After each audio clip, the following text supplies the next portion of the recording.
And welcome to another FAQ Monday. I'm your host, Fluff, and if you have a question, feel free to leave them down below or going over to my Ask FM account thing, and maybe we'll get your question answered, because I literally earlier today, I deleted all the Ask FM questions because, they were mostly just asking me about Black Star. You know what? I should do an episode of just, what do you think about Black Star? And it'll be the same question over and over and over again, and I'll answer it over and over and over again until I stop being asked about Black Star amps. That's what I should do. First question, ever tried out Avatar cabs? What's your opinion on them? Yes, I have tried out Avatar cabs, and they're awesome. The build quality was stellar, and I have nothing negative to say about them. I have tried the one that looks like an orange cab, the thick British looking one, not the Marshally one, but I've tried the Marshally one, but I'm talking about the orange amp flavored cab, the real thick one. I've tried the vintagey Marshally cab, but I have not tried what I believe is called the modern. I'm not sure about the names, I apologize, but the one that looks like kind of just a general cabinet, I have not tried that one. But the two cabinet models that I have tried, I've tried 212s and then 412s, and they were all great. They sounded awesome, and if you catch them on the right day, they will have clearance sales on Celestion speakers for like mega cheap, and it's awesome. Avatar cabs has been around a really long time. I remember looking at those cabs like in 2004 or something like that. So yeah, good bang for the buck. Really well built and solid construction, man. Check them out. Top 3 favorite Sludge, Drone, Stoner, Doom albums of all time? Ooh, I don't listen to much Sludge or Drone, but I'm gonna name off 3 albums because 3 is not nearly enough for a top list. I'm just gonna name 3 albums that I really enjoy from those genres. Caius, Blues for the Red Sun. Dozer, Call It Conspiracy. Down Nola. I guess that's in one of those genres, right? Like, I think that counts, yeah? 'Cause, it's definitely influenced by all those. Anyways, those are my 3.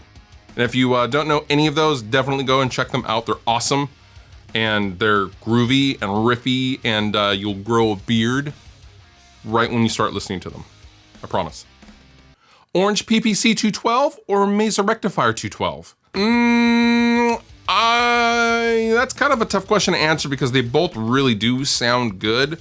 Tony, the other guitarist from Rest Repose, toured with an Orange 212, and I toured with my Mesa 212, which is actually right here. And they both were pretty different sounding. It's probably because the Mesa Vintage 30s are a different EQ curve, frequency curve than the Oranges. The Oranges had Chinese made V30s, which do still sound good. They were a little fizzy, but that cabinet itself had a ton of focus and punch. Having said that, I'm old school, man. I like a Mesa Boogie 212 and a Mesa Boogie 412. I think Mesa makes some of the best cabinets on the planet, and they can be had for mega cheap in like your local Craigslist or something like that. And you get so much bang for your buck on the used market, especially. And I hated that the Orange cabs don't have wheels. What is up with that? They have skids. I don't agree with that at all. I think that's like the worst. That is like the worst cabinet design ever, to not have wheels on something, especially a 412. Are you kidding me? Skids? But I digress. Great sounding cabs, but I'm gonna go with Mesa here, sorry. What's your opinion on the band Royal Blood? I love Royal Blood. I think what they're doing is fairly unique and really groovy, and their last album really reminds me of driving around in a rental car in San Francisco, and also being on tour in California, because I was listening to that album a lot last summer when I was on tour with Rest Repose, and that's just kind of what that album reminds me of now. Live, I've seen a few videos like where they were playing on a boat in Australia, where they're from, and I love what I guess you'd call him bass player, stringed instrument guy, since there's only 2 of them. I love what he does with the octave pedals and the Electro-Harmonix Pog and the whammy pedal. I love his work, and I can't believe he does all that stuff with just a bass while singing at the same time. It's really something to see. If you haven't checked out Royal Blood, definitely go and check them out. Pick up the album, go on YouTube, watch a bunch of videos. They're really awesome live, and I've never seen them live personally, but I hope to change that on their next album cycle.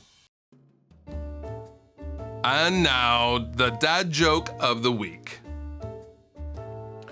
How many ears does Captain Kirk have? 3, a left ear, a right ear, and a final front ear. Final front ear.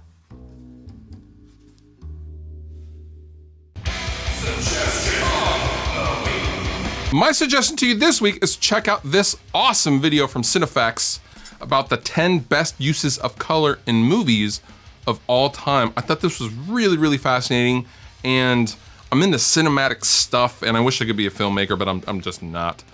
But this is a great narrative on how color is used in movies that the writers and the directors use to convey feeling and emotion in a way that I wasn't quite aware even existed.